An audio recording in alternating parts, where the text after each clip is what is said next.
नमस्कार, मैं हूं निशा पंत। लीगली स्पीकिंग के इस खास प्रोग्राम में आपका स्वागत।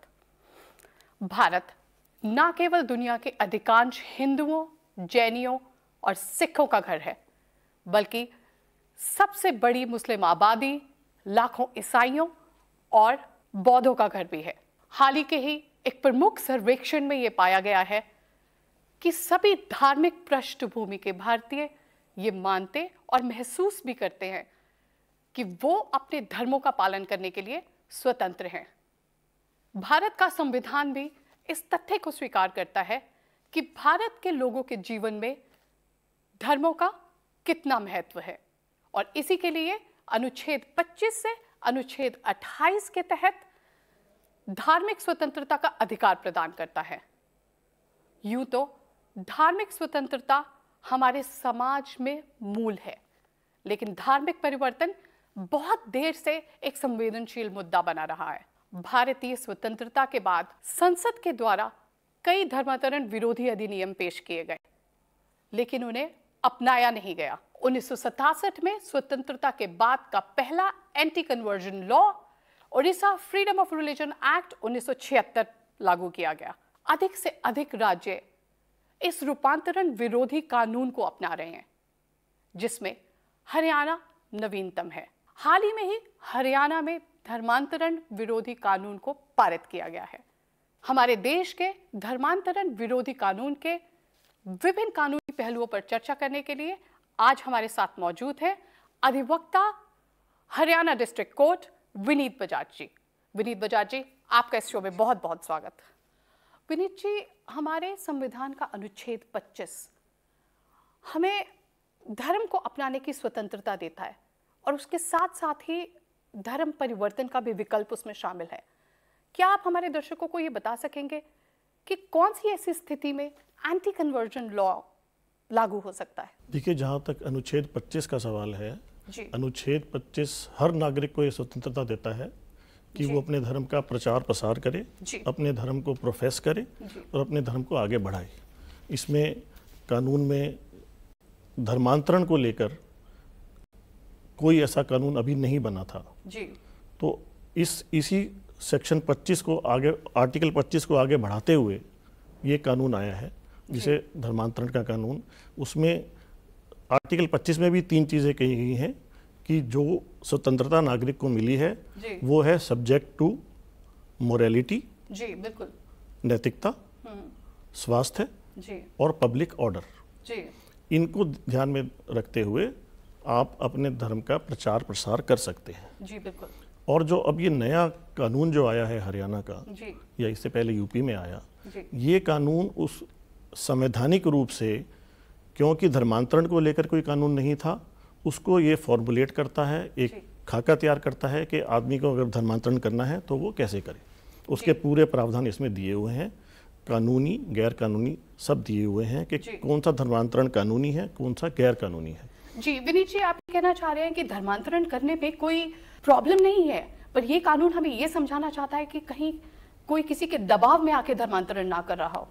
हाँ निशा जी, दबाव है, प्रलोभन है जी, बिल्कुल, या शादी करने के लिए धर्मांतरण कराया जा रहा है जी, तो जी, इन सारे प्रॉब्लम्स को दूर करने के लिए ये कानून लाया गया है जी, जी। अक्सर देखा गया है कि जो लोग समाज में पिछड़े हुए हैं, या जैसे नाबालिग हैं, या स्त्री है, या शेड्यूल्ड ट्राइब हैं, शेड्यूल्ड कास्ट हैं, उन लोगों को प्रलोभन दिए जाते हैं कि आप अपना धर्म बदल लीजिए तो आपको ये मिल जाएगा, वो मिल जाएगा। तो इन सब चीज़ों पर रोक लगाने के लिए ये कानून लाया गया है जी। कुछ लोग प्रलोभन में नहीं आते हैं तो शायद दबाव में आ जाते हैं, और कुछ लोग दबाव नहीं आते हैं तो शायद कहीं शादी करना चाहते हैं तो वो भी एक तरह का दबाव होता है एक धर्म को परिवर्तन करने में।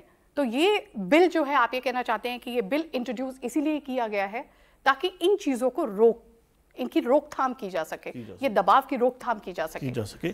जो स्वतंत्रता है, कॉन्शियस वर्ड यूज किया गया है आर्टिकल में, बिल्कुल। तो इंसान को कोई मनाही नहीं है अपने धर्म को चेंज करने के लिए, अपने संवैधानिक अधिकार को एक्सरसाइज करने के लिए कोई भी रोक नहीं है। सिर्फ इतना है, कानून इस बात को इंश्योर करता है, जो नया कानून आया है हरियाणा का, कि वो धर्मांतरण स्वतंत्रता से लिया जा रहा है और कॉन्शियस से, अंतरात्मा की आवाज से लिया जा रहा है, ना कि किसी के प्रलोभन से, ना किसी के दबाव से, ना किसी के जोर से, ना किसी के फ्रॉड से। इस सब चीज़ों को साइड पे करके आदमी अपनी स्वतंत्रता से, अपनी कॉन्शियस से किसी धर्म को अपना रहा है, इसके ऊपर है। जैसे हमारा संविधान 25, जैसे कि आपने अभी बोला कि 25 हमें संविधान का अनुच्छेद 25 हमें ये इजाजत देता है कि हम जो भी धर्म अपनाना चाहें हम उसे स्वतंत्रता से अपना सकते हैं, पर किसी का दबाव नहीं आना चाहिए। और अगर कोई दबाव बनाने की कोशिश कर रहा है तो हम एंटी कन्वर्जन जो बिल अभी हमारा कानून पास हुआ है, हम इसके तहत कार्यवाही कर सकते हैं।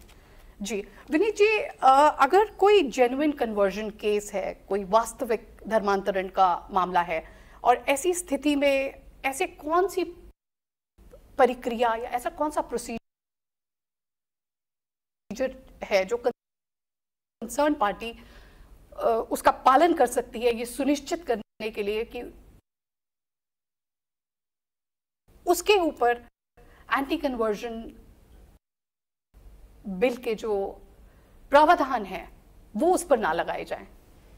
देखिए, अगर कोई अपनी इच्छा से, स्वतंत्रता से धर्म का परिवर्तन करना चाहता है तो उसके लिए इस कानून में ये प्रावधान दिया गया है निशा जी कि वो डीएम के पास जाए, एक डिक्लेरेशन दे, एक घोषणा दे, एक फॉर्म भरे कि जी मैं अपना धर्म बदलना चाहता हूं और इस धर्म से मैं इस धर्म में आना चाहता हूं। वो धर्म बदलने के 60 दिन पहले वो फॉर्म भर के डीएम के यहाँ अप्लाई करेगा। और जो धर्म परिवर्तन करवा रहा है वो भी ऐसा फॉर्म भर के देगा। एक तो धर्म परिवर्तन करने वाला खुद, पादरी की या फिर आप किसी प्रीस्ट, पंडित जो होते हैं जो इसको फैसिलिटेट करते हैं, हाँ जी, जो धर्म परिवर्तन को फैसिलिटेट करते हैं। तो आप ये कह रहे हैं कि वो जहां धर्म परिवर्तन कराना चाहते हैं, जिस जगह को वो चुनते हैं धर्म परिवर्तन के लिए, उस वेन्यू का भी आपको डिटेल जो है वो डिस्ट्रिक्ट मैजिस्ट्रेट को वो उनको देनी पड़ेगी। जी, इसके बाद क्या प्रक्रिया रहेगी डिस्ट्रिक्ट मैजिस्ट्रेट की? जब धर्म परिवर्तन करने वाला और धर्म परिवर्तन करवाने वाला वो दोनों ये डिक्लेरेशन डीएम को देंगे, डीएम उस पर एक इंक्वायरी करवाएगा। उस इंक्वायरी में डीएम अपने आप को सेटिस्फाई करेगा कि ये बिल्कुल स्वतंत्रता से हो रहा है, संविधान के हिसाब से हो रहा है, सेक्शन आर्टिकल 25 के हिसाब से हो रहा है, जोर जबरदस्ती नहीं किया जा रहा है। और उस घोषणा पत्र में वो लिखता है, धर्म परिवर्तित करने वाला भी और करवाने वाला भी, कि ये धर्म परिवर्तन बिना किसी जोर, दबाव, फ्रॉड या शादी के लिए नहीं किया जा रहा है, ये किसी प्रलोभन से नहीं किया जा रहा है, मैं अपनी स्वतंत्रता से, अपनी इच्छा से अपना धर्म बदल रहा हूँ। कोई लालच भी इस पे है जो नहीं दी जा रही है। कोई प्रलोभन नहीं, कोई लालच नहीं। विनीत जी, जैसे कि आपने अभी हमारे दर्शकों को बताया कि एक मैंडेट जो है वो फॉलो करना पड़ेगा, जो डिस्ट्रिक्ट मैजिस्ट्रेट है उनको डिक्लेरेशन देनी पड़ेगी, एक प्रिस्क्राइब्ड फॉर्मेट में जो डिक्लेरेशन है वो डिस्ट्रिक्ट मैजिस्ट्रेट के पास में जाएगी, जिसको मद्देनजर रख के वो ये फैसला लेंगे कि ये एक जेन्युइन केस ऑफ कन्वर्जन है या ये दबाव में आकर ही परिवर्तन किया जा रहा है। विनीत जी, उन केसेस का क्या होगा जिसमें जो ऑफिसर है वो अपने आप को पूर्ण रूप से सेटिस्फाइड नहीं कर पा रहे हैं, और अगर उन्हें ये लगता है कि ये परिवर्तन, धार्मिक परिवर्तन आगे नहीं जाना चाहिए, तो उसमें क्या प्रावधान है हमारे पास में? देखिए, अगर डीएम साहब उनकी अर्जी जो उन्होंने लगाई है डीएम साहब के पास धर्म परिवर्तन की, उसको वो रिजेक्ट करते हैं और वो ये कहते हैं कि ये जो है, जो आप धर्म परिवर्तन या धर्मांतरण कर रहे हैं, ये इस कानून के हिसाब से नहीं है, स्वतंत्र नहीं है, तो इस फैसले के खिलाफ जो अफेक्टेड पार्टी है वो अपील में जा सकती है। क्योंकि 30 दिन का समय है अपील डालने का, वो अपील डाल के इस फैसले को चैलेंज कर सकते हैं और वहां से रिलीफ ले सकते हैं, अगर उनका केस जेन्युइन है तो। तो अपीलेट अथॉरिटी भी ये जांच करेगी और उसकी अपील में अगर लगता है उसे कि नीचे वाला फैसला गलत है, उस फैसले को सेट असाइड करके उसको अलाउ कर देगी कि आप, जो अग्रीव पार्टी है वो अपील के तहत आगे बढ़ सकती है और अपील से अपना रिलीफ। दिन में जी विनीत जी, कितने दिन में? 30 दिन का समय 30 दिन का समय है, जैसे कि आपने बोला कि 30 दिन के समय में। और हम ये अपील कहाँ लेके जा सकते हैं? कोई इसके लिए कोर्ट बनाई गई है जहां इसकी कार्रवाई हो सकती है अपील के लिए? देखिए, अभी ये कानून बना है, इसके बाद इसके रूल्स एंड रेगुलेशंस बनेंगे, उसमें अपीलेट अथॉरिटी बनाई जाएगी। वो अपीलेट अथॉरिटी का जब रेगुलेशन आ जाएगी उसमें दिया जाएगा कि ये कौन है। विनीत जी, हरियाणा में जो ये अभी लेटेस्ट धर्मांतरण विरोधी कानून पारित हुआ है, तो ये बिल के मुताबिक इसमें सजा के क्या प्रावधान रहेंगे? निशा जी, इसमें जो नॉर्मल अगर किसी का धर्मांतरण कराया जा रहा है गैर कानूनी तरीके से, तो 1 साल से लेके 5 साल तक की सज़ा का प्रावधान है और 1 लाख रुपए जुर्माना है जी। और यही धर्मांतरण अगर कोई अपना धर्म छुपाकर शादी करता है किसी से और उसका धर्म परिवर्तित कराता है तो 3 साल से लेके 10 साल तक की सज़ा का प्रावधान है और मिनिमम 3 लाख रुपए जुर्माना है जी। यही धर्मांतरण अगर किसी महिला का, किसी नाबालिग का, शेड्यूल कास्ट का या शेड्यूल ट्राइब का हो रहा है तो मिनिमम 4 साल की सज़ा है, मैक्सिमम 10 साल की सज़ा है और मिनिमम 3 लाख रुपए उसमें जुर्माना है। और यदि कोई व्यक्ति मास कन्वर्जन करा रहा है, बहुत सारे लोगों का बड़े पैमाने पर कन्वर्जन करवा रहा है तो मिनिमम सज़ा 5 साल है, मैक्सिमम 10 साल है और 4 लाख रुपए मिनिमम उसके ऊपर जुर्माना किया जा सकता है। विनीत जी, 1977 में सुप्रीम कोर्ट ने स्टेनिस्लॉस versus state of Madhya Pradesh में एमपी के फ्रीडम ऑफ रिलीजन एक्ट 1967 को अपहेल्ड किया था, ये कहकर कि हमारे संविधान का अनुच्छेद 25 जो है वो हमें लिबर्टी और फ्रीडम देता है एक रिलीजन को प्रैक्टिस करने की, पर ये हमें किसी और के धर्मांतरण की अनुमति नहीं देता है। तो क्या ये जजमेंट जो है ये अभी भी इन्फोर्स है? निशा जी, बहुत अच्छा सवाल है आपका जी। ये जो जजमेंट आई, इस जजमेंट में चैलेंज किया गया एक उड़ीसा का धर्मांतरण वाला जो कानून था उसको और मध्य प्रदेश वाले कानून को जी। और सुप्रीम कोर्ट के कॉन्स्टिट्यूशन बेंच ने इन दोनों लेजिस्लेशंस को एग्जामिन किया और ये होल्ड किया कि ये दोनों कानून वैध हैं जी। और ये भी होल्ड किया कि किसी का फंडामेंटल राइट नहीं है किसी का धर्म परिवर्तन कराने का जी। और ये कानून आज की डेट में भी वैलिड है और ये कानून आज की डेट में भी रेलेवेंट है जी। और इससे जो अब हरियाणा का जो लॉ आया है जिसके बारे में हम चर्चा कर रहे हैं, तो मैं आपके चैनल के माध्यम से बताना चाहता हूं कि ये जजमेंट जो आपने कोर्ट की, सुप्रीम कोर्ट की जी, संविधान पीठ की जी, ये जजमेंट सपोर्ट करती है इस पर्टिकुलर हरियाणा के कानून को। जी, ये अनुमति नहीं देती है किसी का धर्मांतरण करने में, किसी का जबरन धर्म परिवर्तन करने में, ये हमें अनुमति नहीं देती है। ये अनुमति हमें देती है आर्टिकल 25 को फॉलो करने की, जो हमें राइट और लिबर्टी देता है एक रिलीजन को फॉलो करने की सिर्फ, हाँ जी, और उसको प्रैक्टिस करने की। तो आप कहना चाहते हैं कि ये जजमेंट अभी भी इनफोर्स है? अभी भी इनफोर्स है जी। इस जजमेंट में यही कहा गया है कि किसी को मौलिक अधिकार नहीं है किसी का धर्म परिवर्तन करने का। आप अपने धर्म की बहुत प्रोपोगेशन कीजिए, अपने धर्म का प्रचार कीजिए, प्रसार कीजिए, लेकिन आप किसी को फोर्स नहीं कर सकते, किसी पे दबाव नहीं डाल सकते कि आप अब इस धर्म को अपनाइए। जी। वो उसी इंडिविजुअल पे छोड़ देना चाहिए कि उसकी अंतरात्मा अगर उस धर्म को मानती है तो वो जरूर करे, उसमें कोई मनाही नहीं है, लेकिन किसी तरह की इन्फ्लुएंस नहीं होनी चाहिए, कोई प्रलोभन नहीं होना चाहिए।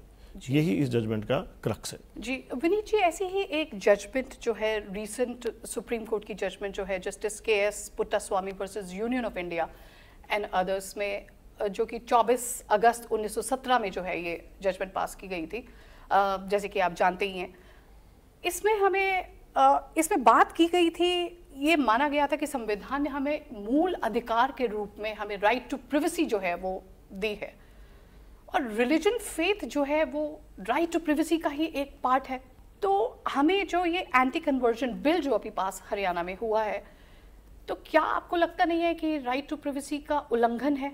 क्योंकि यहाँ हम DM को डिक्लेरेशन भी दे रहे हैं, यहाँ हम नोटिस DM ऑफिस के नोटिस बोर्ड पर नोटिस भी लगा रहे हैं, अपने बारे में सारी जो डिटेल्स है वो हम एक डिक्लेरेशन के रूप में हम सामने रख रहे हैं। तो क्या ये हमारी राइट टू प्राइवेसी का उल्लंघन नहीं है? निशा जी, मेरा मानना ये है कि इसमें राइट टू प्राइवेसी के कोई उल्लंघन नहीं होता है जी, क्योंकि ये जो डिक्लेरेशन DM को दी जाती है जी, इसमें कोई पब्लिकेशन का, कोई अखबार में देने का कोई प्रावधान नहीं है जी, वो DM के ऑफिस में दी जाती है जी, और DM उस पर निर्णय लेता है जी। और जो राइट टू प्राइवेसी है उसके भी कुछ चेक्स एंड बैलेंसेस हैं। निशा जी, मैं ये बताना चाहता हूँ with due respect to the judgment of honourable Supreme Court, right to privacy को किसी तरह से अफेक्ट नहीं करता है ये नया कानून, क्योंकि ये आम जनता की बेहतरी के लिए है और कन्वर्जन को स्ट्रीमलाइन करने के लिए है, जो कि अभी कन्वर्जन को कोई अथॉरिटी ऐसी नहीं थी जो कन्वर्जन को डील कर सके। तो ये एक ऐसा सेंसिटिव सब्जेक्ट है जिसको डील करने के लिए ये कानून चाहिए ही था, और ये कानून संविधान सम्मत भी है और धर्मनिरपेक्ष भी है। जी बिल्कुल। तो इसमें किसी धर्म के साथ कोई भेदभाव नहीं किया गया है, धर्मनिरपेक्ष कानून है। तो मेरा मानना यह है कि राइट टू प्राइवेसी वहाँ पे इन्फ्रिंज होती है जहाँ पे पब्लिकेशन हो। इस जजमेंट में कहा गया कि स्पेशल मैरिज एक्ट में पब्लिकेशन होती है न्यूज़पेपर में कि ए जो है बी के साथ मैरिज करना चाहता है और उन दोनों की अखबार में पब्लिकेशन होती है। इसमें पब्लिकेशन का प्रावधान नहीं है, डिक्लेरेशन का प्रावधान है। तो ये उस जजमेंट से अफेक्ट नहीं होती। उस जजमेंट में एक बात और भी कही गई कि जहाँ पे ऐसा कानून आए जो प्रभावित करता हो प्राइवेसी के राइट को, तो 3 चीज़ें देखनी है कि क्या उस कानून की आवश्यकता है, क्या वो कानून जो है संविधान सम्मत है। जी बिल्कुल। तो वो चीज़ें देखते हुए अगर ये कानून उन दोनों टेस्ट को पास करता है तो वो जजमेंट इस कानून को इफेक्ट नहीं करेगी। जी विनीत जी, जैसे कि आपने कहा कि ये कानून जो है वो बेहतरी के लिए बनाया गया है, तो हमारे पास में जैसे कि भारतीय दंड संहिता के तहत भी हमारे पास में बहुत सारे प्रावधान हैं जिसके तहत हम कार्रवाई कर सकते हैं। तो क्या आपको लगता है कि ये बिल को इंट्रोड्यूस करने की आवश्यकता थी? क्या ये वाकई आम जनता की बेहतरी के लिए सामने लाया गया है? हाँ निशा जी, बहुत अच्छा सवाल है आपका जी। इसके बारे में जो आपने सवाल मुझसे ये पूछा है कि जो एग्जिस्टिंग कानून है आज की डेट में, जैसे कि भारतीय दंड संहिता, वो जनरल तो है लेकिन धर्मांतरण को लेके पर्याप्त नहीं है। जी बिल्कुल। जैसे आप किसी को कोई अमुक व्यक्ति धमका के उसका धर्म परिवर्तन करवाता है तो धमकी देने का कानून तो उस पर लग गया। जी बिल्कुल। सेक्शन 506 लग गया कि आपने किसी को धमकी दी। बिल्कुल। या आपने किसी पे फोर्स अप्लाई की किसी भी तरह की, तो सेक्शन 350 में आपको सजा हो सकती है। बिल्कुल। लेकिन धर्मांतरण को टच नहीं करता है। जी। तो क्योंकि एग्जिस्टिंग कानून जो है वो पर्याप्त नहीं है, इसलिए ये जो कानून हरियाणा में आया है ये आवश्यक है। जी, एक संवेदनशील मुद्दा है जिसको बहुत ही गहराई से जो है इस बारी लिया गया है और ये बिल को जो है पारित किया गया है।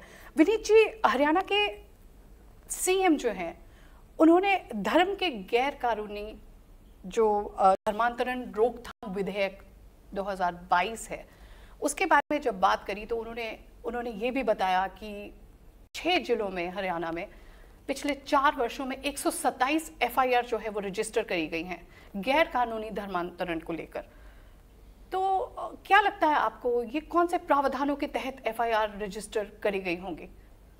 देखिए, मैंने पर्सनली तो नहीं वो एफआईआर देखी हैं। जी बिल्कुल। लेकिन जो मेरी जितनी समझ है वो आईपीसी की ही धारा उसमें लगाई गई होंगी, जैसे मैंने पीछे बताया। हो सकता है कि 420 लगा दी हो कि धोखाधड़ी से किसी का धर्म परिवर्तन हो रहा है, हो सकता है 506 लगा दी हो, 350 लगा दी हो जहाँ फोर्स अप्लाई हुई है।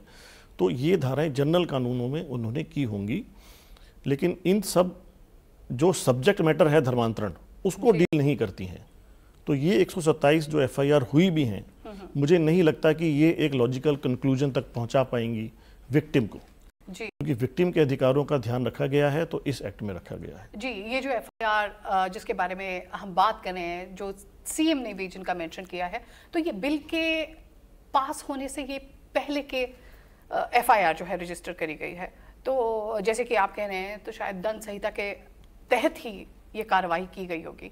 तो विनीत जी, अगर हमारे पास में पहले से ही प्रावधान उपलब्ध थे जिनके तहत हम आगे बढ़ सकते थे, तो इन प्रावधानों को, ये बिल को, आपको लगता है कि ये किसी तरीके के निष्कर्ष पे पहुंचा पाएगी? देखिए, इस बिल के अंदर जो एक्चुअल प्रॉब्लम है जी, उस प्रॉब्लम को डील किया गया है। एक धर्म परिवर्तन जो किया गया है गैर कानूनी, उसके विक्टिम की सुनवाई का कहीं कोई प्लेटफॉर्म नहीं था। जी जी। जो अब इसमें दिया गया है जी। वो खुद भी एफआईआर करवा सकता है, जिसके जो इसमें एग्रीव्ड है, उसके रिश्तेदार ब्लड रिलेशन वाले भी करा सकते हैं, माता पिता भाई बहन करा सकते हैं। जी। जबकि जो आईपीसी है उसके अंदर कोई ऐसा प्रावधान नहीं है कि वो आदमी उसको ये जिसके भी ये धर्म परिवर्तन हुआ है और जो इससे एग्रीव्ड है, जो इस बात से दुखी है, आहत है, उसकी कोई वेंट करने के लिए, उसको अपनी बात रखने के लिए कोई प्लेटफॉर्म नहीं था। इस कानून में ये सारे प्रावधान दिए गए हैं कि उसकी भी आवाज़ को सुना जाए। जी बिल्कुल। तो इसलिए आईपीसी से जो ये चीज़ नहीं डील हो पा रही थी, तो अब इस कानून में इसको डील किया जाएगा। तो विनीत जी, अब हमारे पास में एक विशेष कानून है जिसके तहत जो आम जनता है वो आगे बढ़ सकती है, अपनी शिकायत दर्ज कर सकती है, एफआईआर रजिस्टर करा सकती है और इस अधिनियम के तहत कार्रवाई और सजा दिला सकती है। हाँ निशा जी, ये जो कानून बनाया गया है ये विशेष परिस्थितियों को ध्यान में रखते हुए बनाया गया है और ये सेक्शन आर्टिकल 25 जो है कॉन्स्टिट्यूशन का, उसी से ओरिजिनेट होता है। जी बिल्कुल, कि आदमी की अगर स्वतंत्रता से ही धर्मांतरण नहीं हुआ है तो वो 25 का उल्लंघन है, लेकिन 25 के उल्लंघन को डील कहाँ किया जाएगा, तो वो इस कानून में किया जाएगा। तो एक विक्टिम को या एक पीड़ित को न्याय दिलाने का ये कानून है जी। और मैं आपके चैनल के माध्यम से आम लोगों को भी ये कहना चाहता हूँ कि जो भी आहत है अब उसके लिए, उस पीड़ित के लिए ये कानून आ गया है, वो अपने अधिकारों का इसमें इस्तेमाल कर सकते हैं। जी, थैंक यू विनीत जी, आप हमारे साथ स्टूडियो में जुड़े, आपने दर्शकों को अपना अनुभव बताया, इसके लिए बहुत बहुत धन्यवाद। तो ये थी हमारी आज की खास पेशकश अधिवक्ता विनीत बजाज जी के साथ। धर्मांतरण का आधार सिर्फ उसी धर्म की शिक्षाओं और सिद्धांतों पर आधारित होना चाहिए, ना कि उस तथ्य पर कि किसी का जीवन साथी किस धर्म का पालन करता है या फिर किसी बल, लालच या दबाव में। हमारा धर्मांतरण विरोधी कानून भी इसी सिद्धांतों पर आधारित है। मूल आधार सही है, लेकिन अधिनियमों को आम जनता की समझ के अनुसार और स्पष्ट और विस्तृत बनाने की ये प्रक्रिया को हमेशा जारी रखना चाहिए, ताकि एक आम आदमी उसे और भी सरलता से समझ सके और उसका दुरुपयोग कम से कम हो सके। ईमेल कीजिए आपकी राय या कोई भी प्रश्न। जिम्मेदार बने, सजग रहे। इस सप्ताह के लिए मैं निशा बंत लेती हूं आपसे विदा। फिर मिलेंगे आज ही के दिन इसी समय इसी चैनल पर एक नए मेहमान और एक नए कानूनी मुद्दे के साथ। तब तक के लिए दीजिए इजाजत। नमस्कार।